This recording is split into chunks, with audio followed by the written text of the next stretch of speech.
process right now. Okay, so welcome to Financial Aid 101.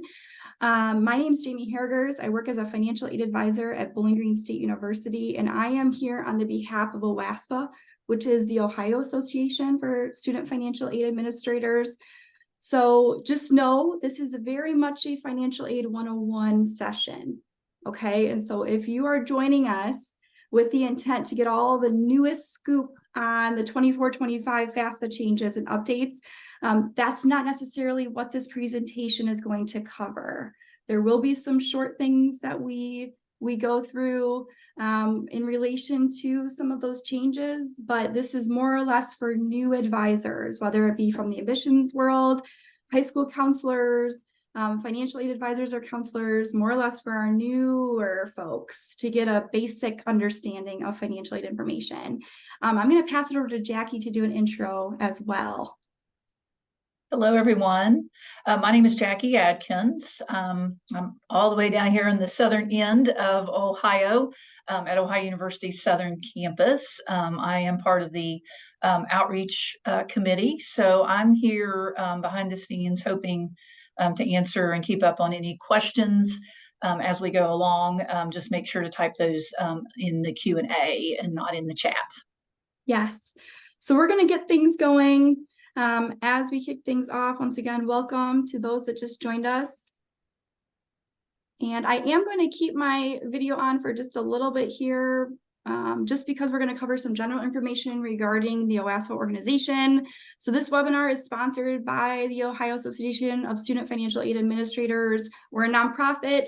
This is coming from the Outreach Committee, which is a strong committee this year with all those changes coming down the pipeline. And so this is just one resource of many that we have through the OASFA organization that can be a great tool for you to watch during this webinar, but also watch later related to financial aid information. There's going to be some slides towards the end of the presentation that has additional resources that are coming down the pipeline, but just know that this is for everybody to use, and it's free. And so we ask that if you want to share this out and copy and distribute it, you can. You're welcome to do that. However, do not charge people. Okay, we ask do not charge people for this information. If you are using it in a way that you're like, maybe I need to get permission to distribute this out, you can always email outreach@oasfa.org and work with our outreach chair individuals.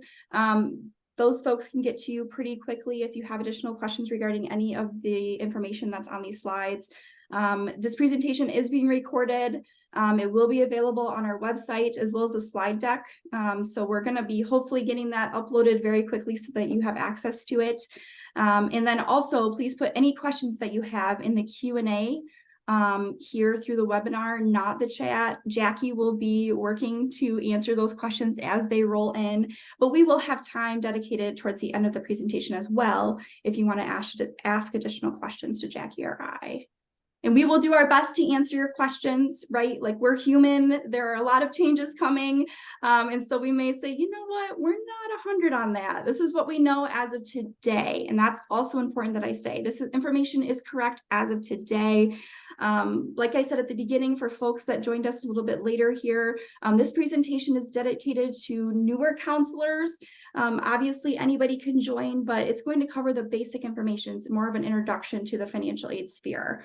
And so if you're looking to get the newest scoop of information, like I just want to know what you know about the 24-25 changes, that's not necessarily what this presentation is dedicated towards. We have some wonderful workshops coming available here in October and November that are devoted to that.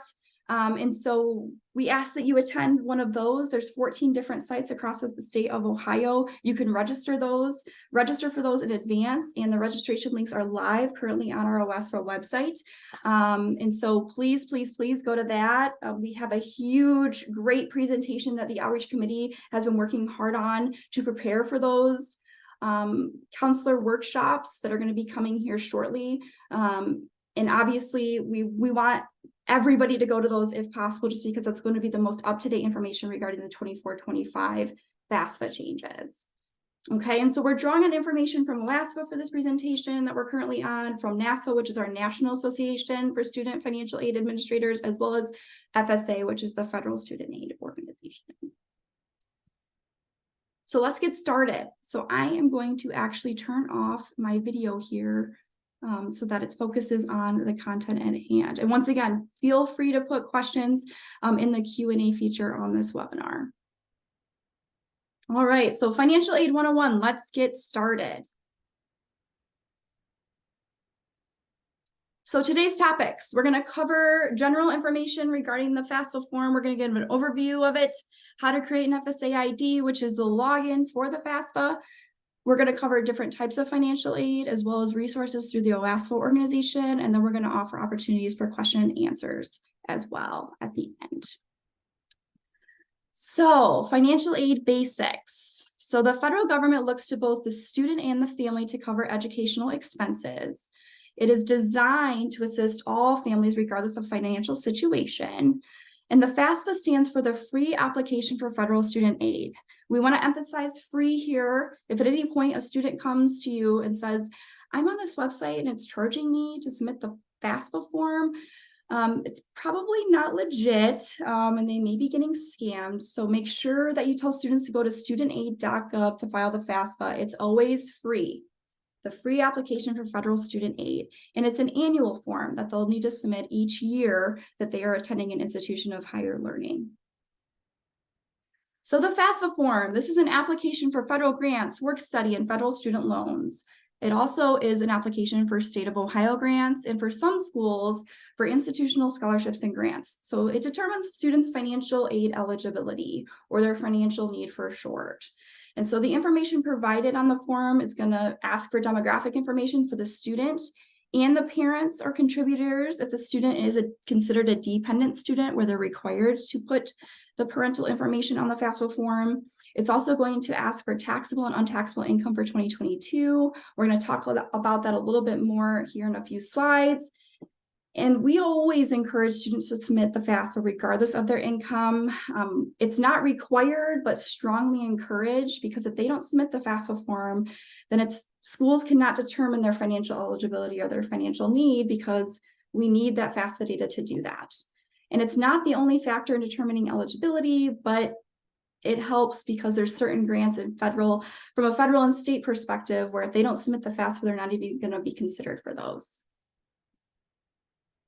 So the 24-25 FAFSA will not open until December 2023. Let me repeat, the 2024-2025 FAFSA for next year will not open until December 2023. So this is a big shift from what we know, because traditionally the FAFSA opens on October 1st. This means that some of the priority deadlines that schools have are going to be pushed back a little bit.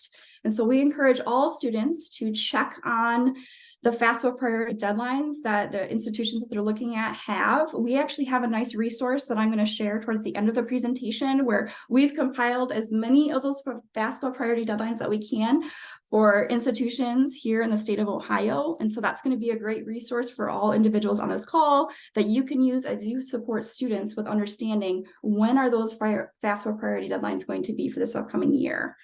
And then FAFSA completion events, meaning when financial aid advisors go on site. So if certain high schools request, help or assistance from financial aid administrators, they can request what's called a completion event, where we go on site to help families basically submit their FAFSA forms. Traditionally, those happen in late fall or even early spring. Well, this year, because of the FAFSA not opening until December, those will not begin until early January.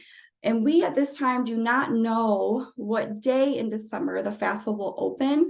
We're being told from the Department of Education that they could open it at 11:59 p.m. on December 31st. And so we're hoping that they're going to announce what day they're going to officially open it in advance to at least give us a heads up and give you all a heads up. But we're kind of waiting here until they officially announce that. They may not. They could say, like, we're going to open it December 4th and tell us on December 3rd. We don't know.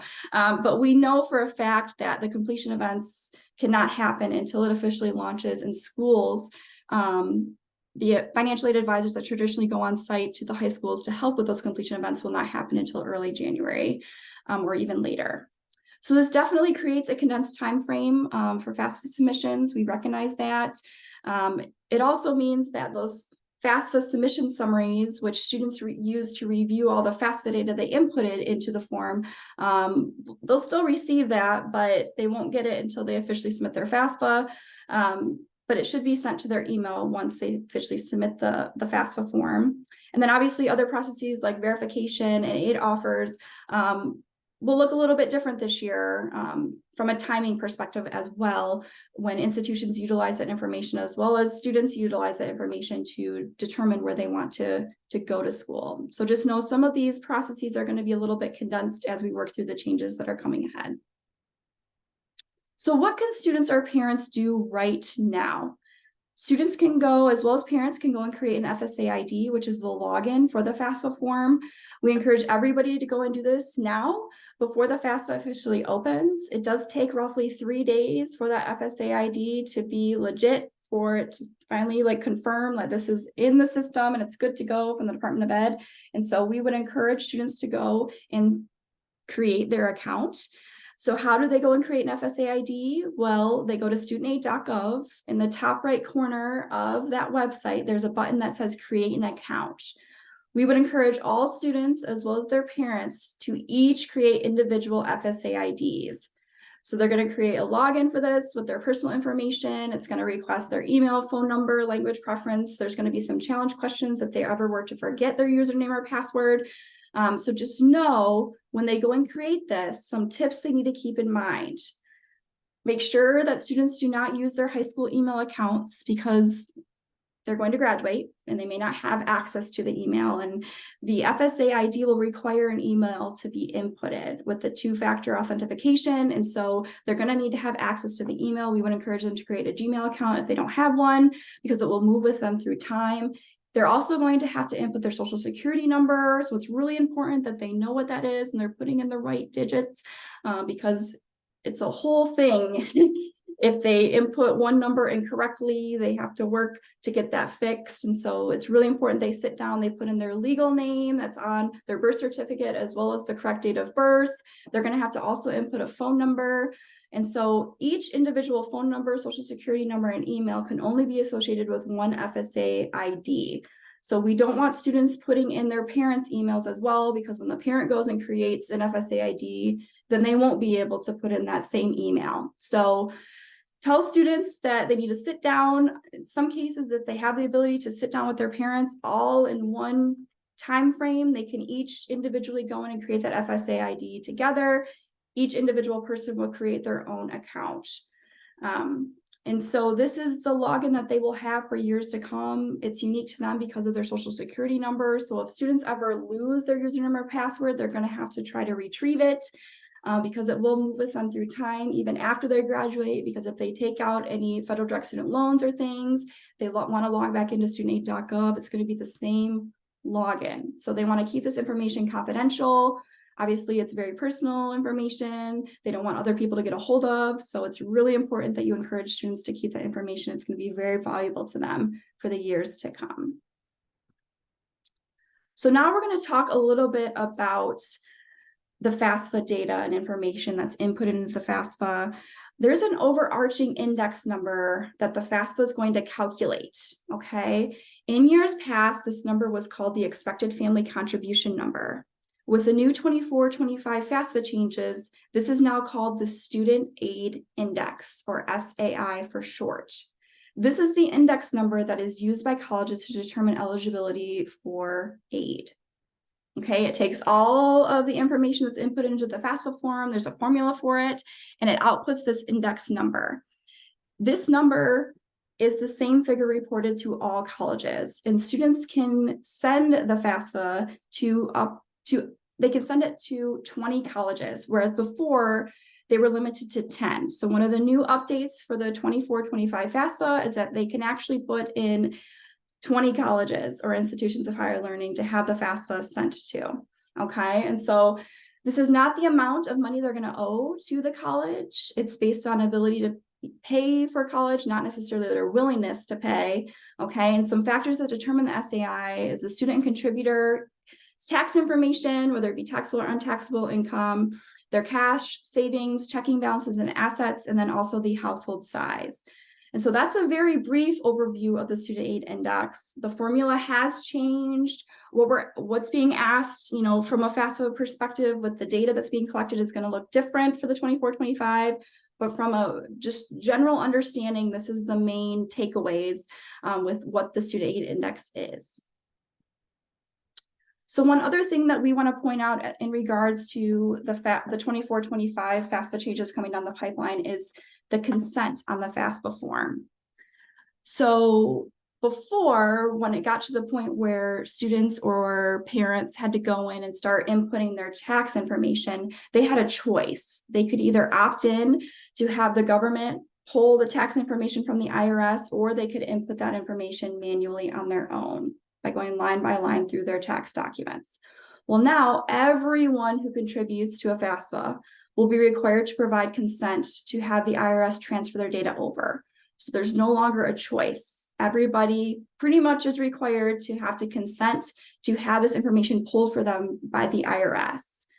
So this will include non-filers, people without social security numbers, foreign tax filers, okay? So if people choose to not consent to have their information pulled, then no financial aid will be given. A student aid index number cannot be generated, and so students then won't be able to officially submit the FAFSA form. So every time either the student logs in or each of the parents log in to input their information individually, this screen will pop up where they have to provide consent.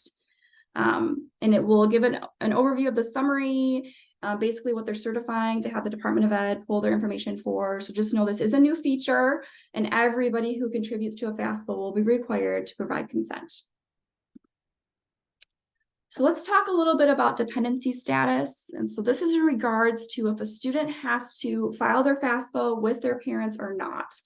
Okay, so there's something called independent student status as well as dependent student status. So if any of the following criteria applies to a student below, then the student is considered independent. So if they're 24 years or older, if they're married, if they're pursuing a master's or a doctoral program, if they have a child they provide at least 50% of support or more for, if they've been in foster care since turning the age of 13, if they're an emancipated minor, if they're currently or were in a legal guardianship, if they're homeless or self-supporting and risk of being homeless, or if they're a veteran or serving active duty, then they're considered automatic independent students, meaning they do not have to submit parental information on the FAFSA form. Now, there are other instances where a student could appeal to still be considered an independent student. This would be a case-by-case basis determined by each individual institution. It's called dependency appeals, where if there's other instances where maybe there's an estranged relationship with the parental figures, or if there's abuse or neglect or certain things, they can reach out to the institution and ask about a dependency appeal so that they have an understanding of the process to see if it's possible, but also to kind of understand if they're going to have to provide additional supporting documentation to show that they have independent status. And so it's not necessarily automatic. These ones would be considered automatic, and they're going to be asked these questions when they go to file the FAFSA form. But there's also going to be a section if these don't apply, but maybe there's something else going on, depending on the student's circumstance, they can reach out individually to the schools that they're interested in to determine if they're eligible to file a dependency appeal. So there's other things called special circumstances. And in short, this basically means that when students file a FAFSA, it's always going to request income information from 2 years prior, okay? So for example, for the 24-25 FAFSA form, it's gonna request tax information from 2022. Well, if there's been a change in the financial circumstance, meaning something's happening right now in, let's say 2024, right, when it comes to the time that is causing additional financial hardship, meaning a parent lost their job, or maybe a parent passed away, or there's been a divorce, a change in pay and their income, there's been unexpected medical expenses. there's an appeal that each school should have where students can file to have their FAFSA data updated. And so we still encourage all students submit their initial FAFSA form as directed, and then contact the financial aid office to discuss the process to appeal based on their special circumstance to have the school basically go in and make a change.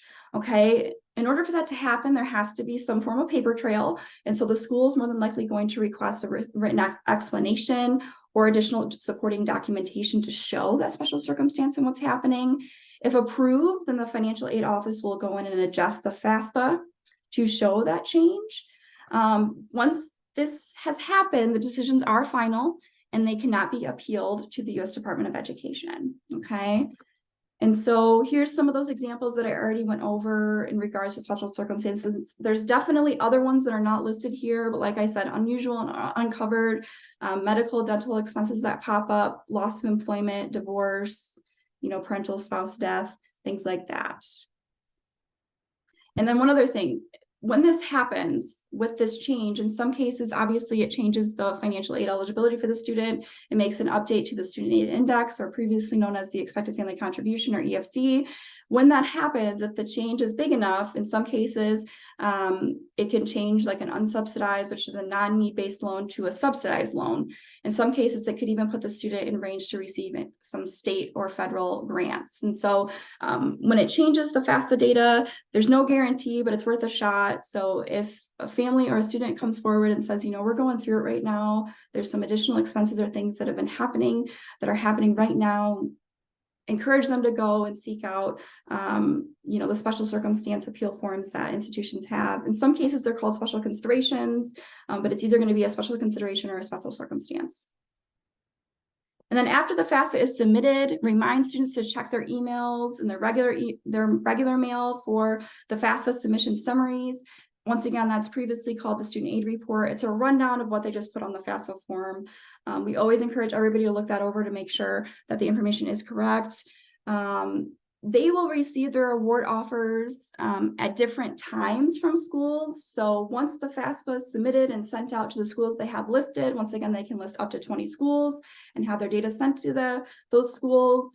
The award offers are probably going to be on different timelines potentially this year, with the 24, 25 FAFSA being delayed. And so these are definitely going to vary.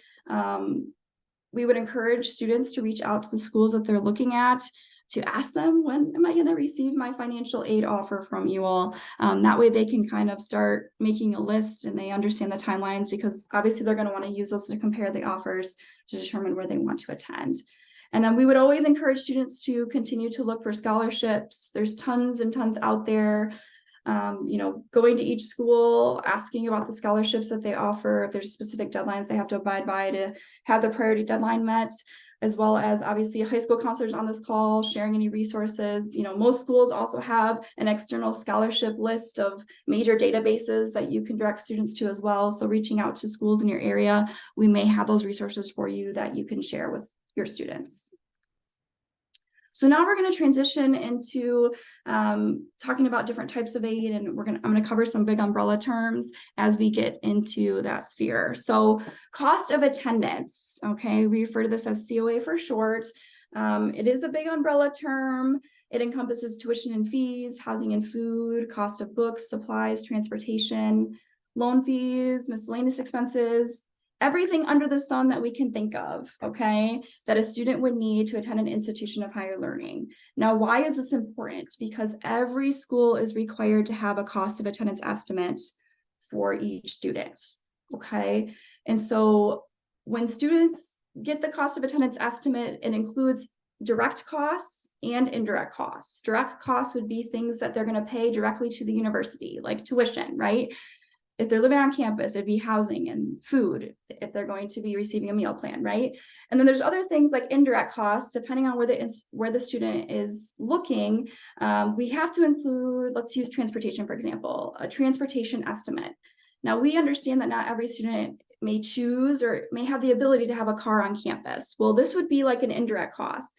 They'd probably pay the institution directly for the parking pass if they're required to have one, but then all the gas money, we still have to include an estimate for what they'd be spending on their gas money, and they're not going to pay us, the institution, for that. So that would be considered an indirect cost. And so when students look at their cost of attendance estimate, it's important that we have to include everything that could be an expense for them, but all of those things may not directly apply. And so it's definitely, important that from a federal regulation standpoint, we have to include these estimates, but as they're trying to make meaning of what they're actually going to have to pay, that can look a little bit different from student to student with those indirect costs. And so all of the financial aid that a student receives, keep in mind, cannot exceed the cost of attendance estimate. And so based on any grants, their scholarships, any loans, their work study, when we combine all of those different types of financial aid together, that cannot exceed the estimate that an institution has for the cost of attendance for that student. And so basically a student can't be approved for a loan that exceeds the cost of attendance estimate. If that were to happen, then we would have to lower the loan to fall under or at that COA. So let's talk about need. So when you look at this table here, we give an estimate for cost of attendance at 3 different types of institutions. We have a higher cost, a mid cost, and a lower cost, okay? And then you'll notice that the student aid index that's listed is going to be the same at every school. That number never changes, okay? It's going to be the same at each institution, even though the cost to attend looks different for each institution. So when we talk about need and eligibility, keep in mind that that's going to look different based on the cost of the institution, okay? But the student aid index always remains the same. And then each school has their own cost regardless of the SAI. So just keep that in mind. So sources of financial aid. So when we think of the bigger picture here, different sources could be the federal government, states, colleges and universities from an institutional aid perspective, private sources, and then employers. The types of financial aid can also vary. There's self-help aid, which traditionally is earned or borrowed, which are loans or work study employment. And then gift aid is free money like scholarships and grants, so money that never has to be paid back. Now, here's a nice visual of the different types of federal student aid programs, the federal Pell Grant, the Supplemental Education Opportunity Grant, work study. I'm going to give a breakdown of each of these in the slides to come, but no, these are the main ones that you may hear about or students may have questions about, or what you can see that they're offered through their financial aid offers. So let's start with the federal Pell or SCOG grants. So for the 23-24 age year, the maximum for the federal Pell Grant was $7,395. That went up by $500 since last year. This is a need-based grant. So if students do not submit the FAFSA form, they're not going to be considered for the federal Pell Grant. The way that this is being determined is going to shift for the 24-25 academic year. And so 2 new ways are going to be determined by the Pell Grant. We used to have a nice chart that would help us, quickly look at what their expected family contribution number was, how many credits they're going to be taking. We could go, okay, this and this means that they're going to receive X amount of Pell.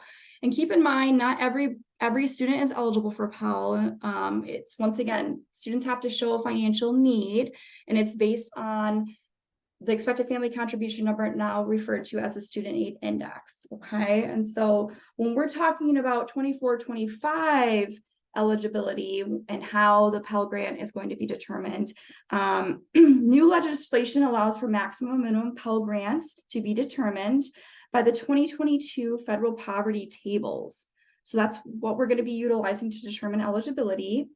Pell Grants between minimum and maximum will be determined by the student aid index, similar to the way that we use the expected family contribution number. The poverty charts are going to be published at the beginning of each calendar year and can be used to predict Pell eligibility.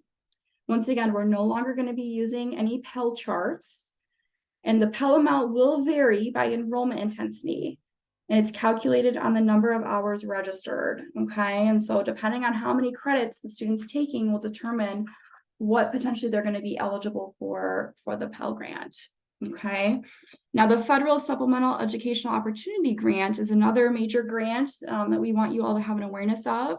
Okay, the student once again must demonstrate exceptional financial need. And so it is very, very limited. Okay, it's awarded first to students with the lowest EFC, or now we're going to be referred to as SAI, the Student Aid Index. The Pell eligible students are going to be the priority population when awarding the SCOG grant. The awards range from $100 to $4,000. Each school is basically given a budget for this, and they determine who their students are that are showing the highest financial need to determine which students can receive this. And so we would encourage students to submit their FAFSA early, because once the SCOG grant is gone, it's gone. And so in some cases, schools use the priority deadlines to determine, which students can receive this before others, and they go based on when the FAFSA was submitted, because the funds are limited. So not every student that's eligible or in range to receive SCOG in some cases receives it, because institutions don't have enough money sometimes to give it to all their eligible students. So always encourage your students to submit their FAFSA early to be considered for the maximum amount of aid in regards to especially the SCOG grant. So the Iraq and Afghanistan Service Grant, or IASG, is a non-need-based grant. The student must not be Pell eligible. It's available to students whose parent or guardian died as a result of the U.S. military service on or after 9/11/2001. At time of parent death, student must have been less than 24 years of age, or if age 24 or older, must have been enrolled at a higher education institution. So that's the IASG. Now, the TEACH grant is for students who agree to teach in a high-need field at a school that serves low-income families. Specific majors are eligible for this grant. The student should be notified by the institution if they are eligible for the TEACH grant. They must teach at least 4 years within 8 years of a graduation to basically keep this as a grant.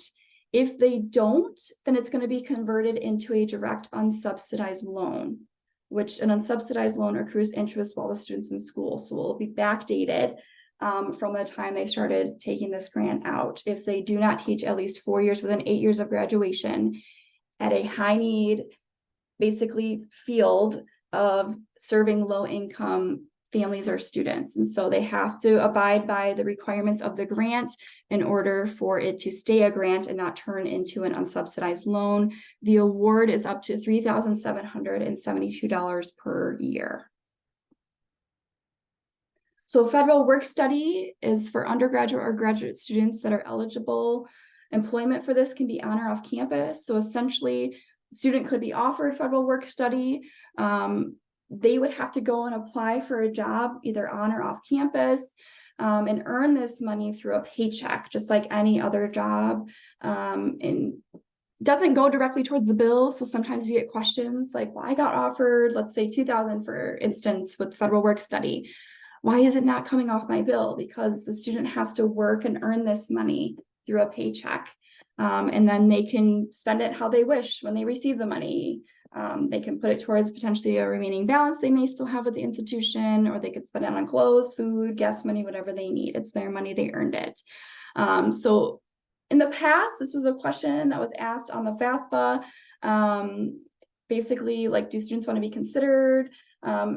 Still will be out there, students will be considered for it, but it's going to be, the federal work study wages will be excluded from future SAI calculations. So that's one of the major changes with the federal work study program.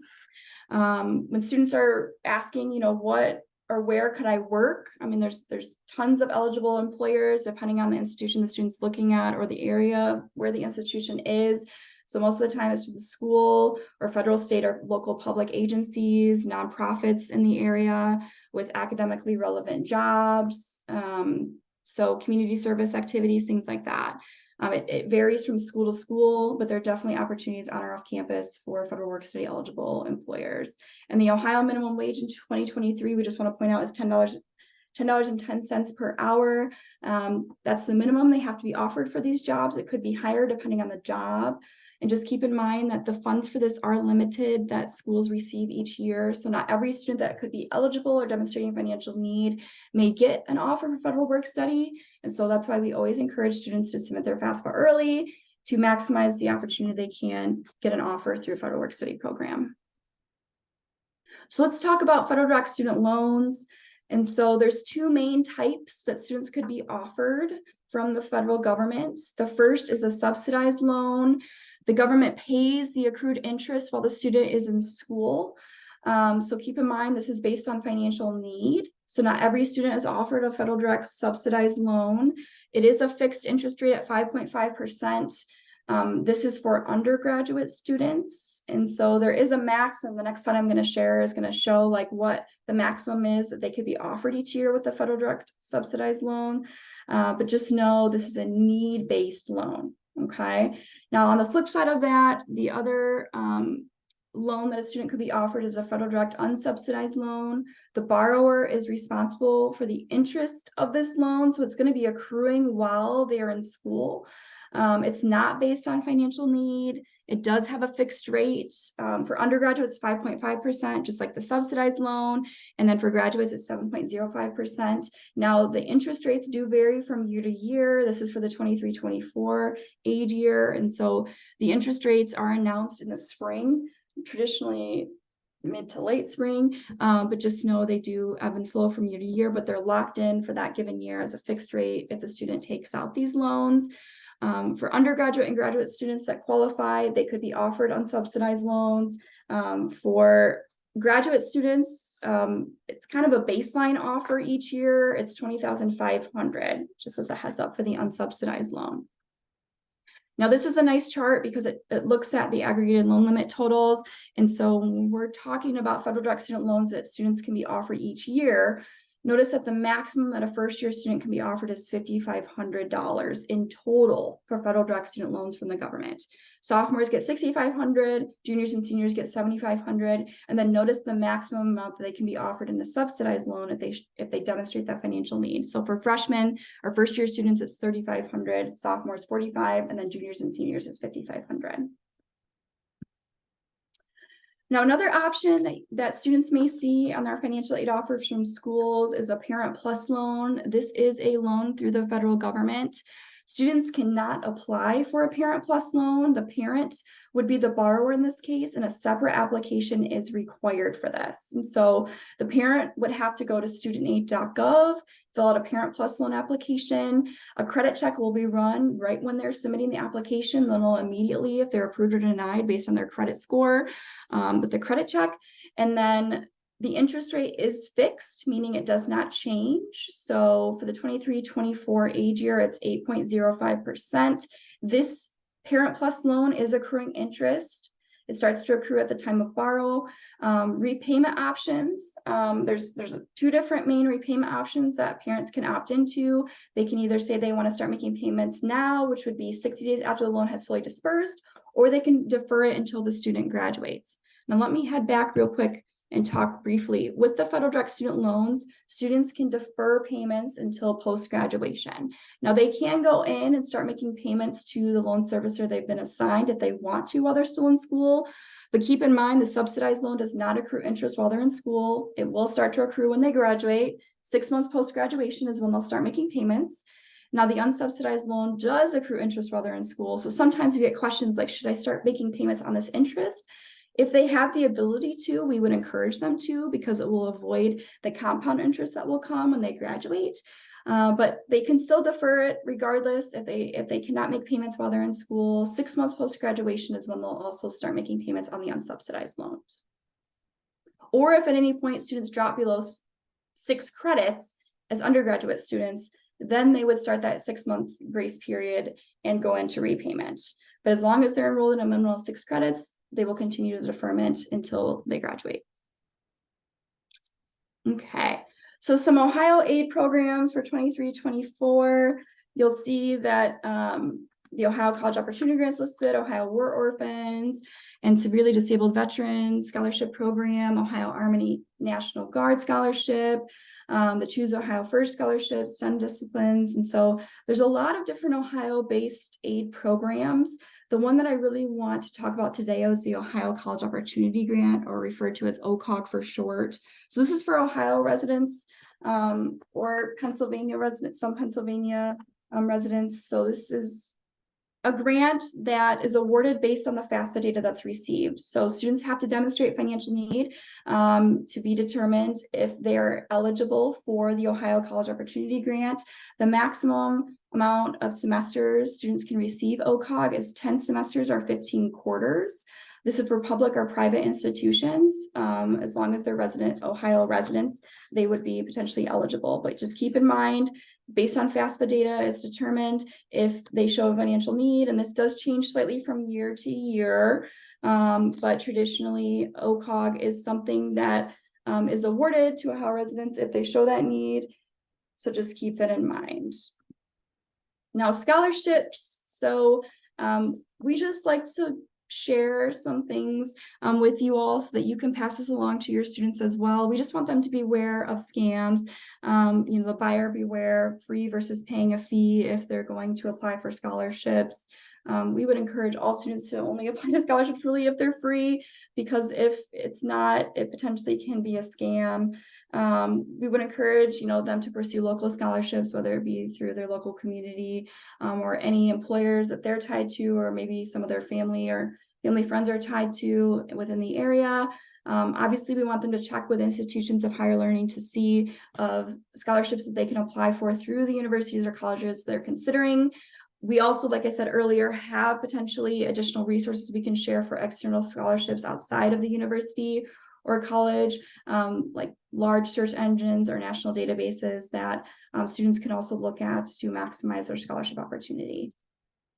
So now we're going to get into some OWASPA resources. And so I mentioned this earlier, we have put together a big Excel sheet essentially of all of FAFSA priority deadlines that we could get for any schools that are based in Ohio.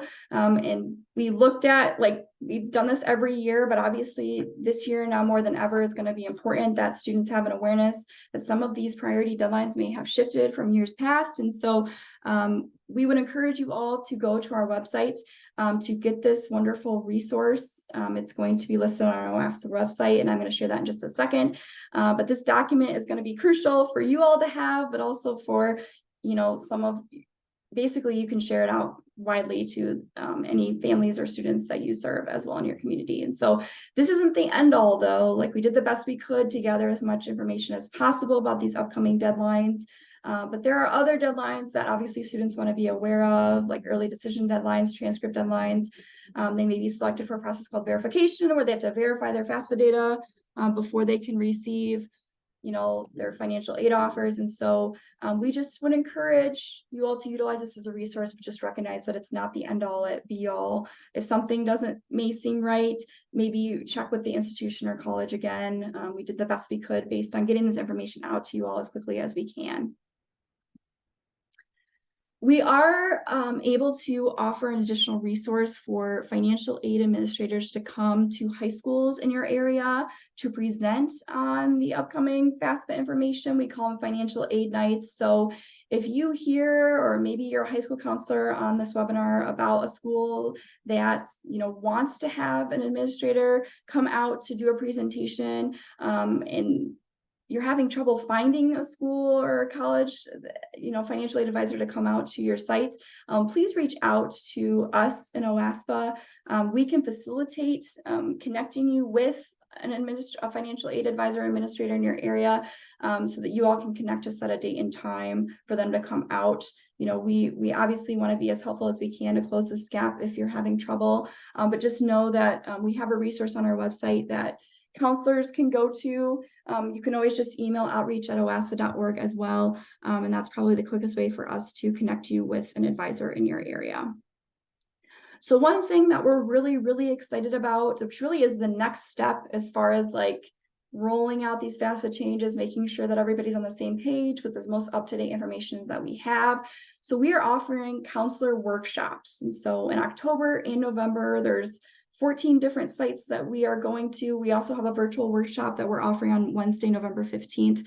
But You may notice a college or institution near you that's listed here. We would strongly, strongly encourage you to go to one of these in-person workshops, because this is where we're really going to dig into the nuts and bolts of all of that FAFSA, information that I think a lot of you are wanting to know about. We're going to give you the most up-to-date current information that we have, and it's going to be very, very helpful. And so these are going to go from 9 a.m. to noon on any one of these given days. We have fantastic financial aid professionals that are going to be presenting the updates to you all. So just know this is the next step. This is where you're going to get the scoop on all these changes. We're going to provide the ins and outs as it relates to the nuances with this is now included, or this is no longer listed, or this is being asked, this wasn't asked before on the FAFSA. So this is the next step. We strongly, strongly encourage you to go and register. If you visit OASFA.org and you click on resources and counselors, this is going to be listed where you can go in and register for one of these sites. We also have an email. I've been mentioning this before. So if you have any additional questions, if you're wanting our resources, please, reach out to us via outreach@oasfa.org. Obviously, going to our website, I've mentioned this multiple times. You can request an OASFA volunteer to come out and do a high school presentation for financial aid as it relates to giving a general presentation regarding the FAFSA, or if you know that your school wants to do a completion night, we can help you connect with a financial aid advisor as well to have some staff go out and help your families or students complete their FAFSA form. You can also go and register for the counselor workshop I just mentioned, and you can sign up for our email database so that you're notified of all upcoming events or things that are coming on the pipeline. If we have any pertinent, major updates that we know may be coming, we'll also try to get that information out to you in a timely manner so that you have an awareness of that as well. And so that is all I have as of right now. I'm going to start my video. There's Jackie. Yes, we did actually get lots of questions. Yay! And I thought a few of them we could maybe discuss here at the end, and there might be some others that come in. Okay. This was one, and I've been trying to research it a little bit to find out the answer, because I know the wording's changed a little bit, and I believe a lot of these real specific things would be things that would be covered at the counselor workshop. Yeah. This was a question one of the counselors asked. Is it true that campus, what I don't know is, because some people were asking questions in the chat, and I was answering them there, but I'm not sure what people actually can see. So I'm not sure if they got my answers in the chat that I had answered. But is it true that campus-based amounts awarded for SEOG is based on how many Pell eligible students attend the campus? If so, is that staying the same? To determine. I don't know. Yeah. I'm okay. Sorry. I don't know. I know there's conversations being had. I've heard about that, but I don't have a clear-cut answer. Okay. The other question was concerning the retrieval for the information on the IRS. I didn't know the answer to this as well. For example, if they filed corporate tax, I just figure they'll pull over what is needed on the FAFSA, but I'm not sure. Will transfer from IRS include more info on family besides just income, such as 1040 and schedules? I mean, I know they pull over some other additional things that the student may have done, but I'm not for sure specifically on corporate tax. I'm not either. And I think that question may be better answered when we get closer to the launch. Like, we go into major detail at the counselor workshops on all the things. Like, we got screenshots of the most up-to-date FAFSA forms that we've been given as financial aid advisors. And so I would say that's more of a question for that when we're kind of in there. Okay, that's what I figured, and I mentioned that we probably address a lot of those more specific things. There was one in chat that I'll mention that I've been trying to find the FAFSA question so that I could answer it. So the question was, if in a divorced household, would it be better to claim house with lower income? So I know there's a change in wording and who is the contributor this year on the FAFSA, but I couldn't remember the exact wording. Was trying to find it, but so if parents are divorced, student needs to include the parent that provides more financial support for them in the last 12 months, where it used to be who they live with the most in the last 12 months. And so that's a huge change. And if Yes. you're like, well, the split time is equal, then it's the parent that makes more money, who has more assets and income. That's who they're supposed to include per the new guidelines that we received. New question in chat or in the quick Q&A. And I know that I thought this was on our site somewhere. Does Ohio provide access to FAFSA data for Ohio counselors where they can view how many students have completed the FAFSA? I know I was thinking that was something more Lee. I don't know. That's a great question. Yeah, I was thinking, well, maybe I'll double check with her, because I was thinking that was something, if they're an OASFA, a member, that they can have access to that data about their students. I don't know. Yeah, Maura Lee would know. She's kind of our go-to for that kind of stuff. Kind of wish she was on here. I don't Yeah, I was gonna say, I'm pretty the wrong thing. And I was thinking that might be something that gets covered. I don't know if any of the counselors on today went to the articulation workshops they just had, or it might be something again covered at the counselor. We can add that to the coming counselor up. workshop. I say let's add it, Jackie. Let's make a note and let's add it to the counselor workshops. Yep. Yep. So Eric Francis, we will find out for sure and get you an answer on that. Yeah. I know another counselor said, yes, you can see the data. So I'm pretty sure, I'm almost positive that's something they access. Okay.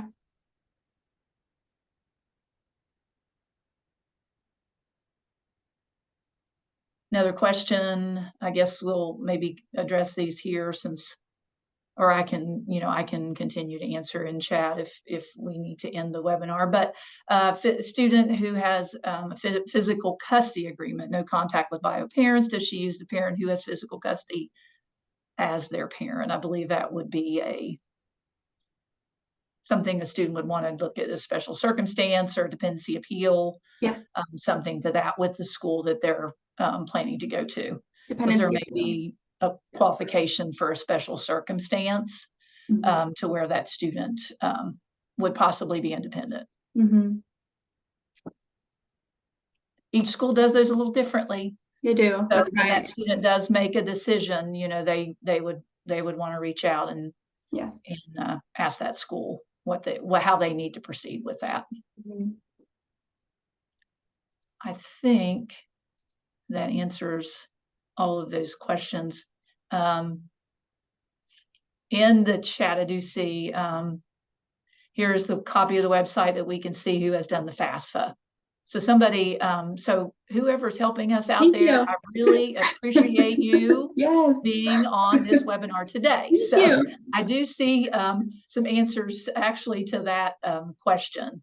The superintendent gives a login. We can see who completed it. So yes, there are resources for you guys to know.